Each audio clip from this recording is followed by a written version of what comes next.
करवीर पंचायत समितीचा आरोग्य विभाग आणि स्थानिक गुन्हे अन्वेषण शाखेनं 30 जून रोजी भोगावती साखर कारखाना परिसरात संयुक्त कारवाई करत बेकायदा गर्भलिंग निदान आणि गर्भपात करणाऱ्या रॅकेटचा पर्दाफाश करत तब्बल 9 लाख रुपयांचा मुद्देमाल जप्त केला होता.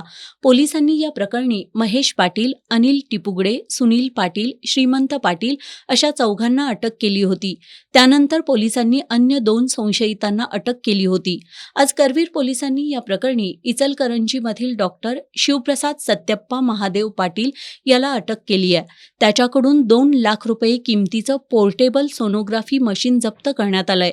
गेल्या 2 वर्षांपासून डॉक्टर शिवप्रसाद पाटील हा बेकायदेशीररित्या गर्भलिंग निदान करण्यासाठी पोर्टेबल सोनोग्राफी मशीनचा वापर करत असल्याची प्राथमिक माहिती समोर आली आहे. डॉक्टर शिवप्रसाद पाटील याला न्यायालयानं 1 ऑगस्टपर्यंत पोलीस कोठडी सुनावली आहे.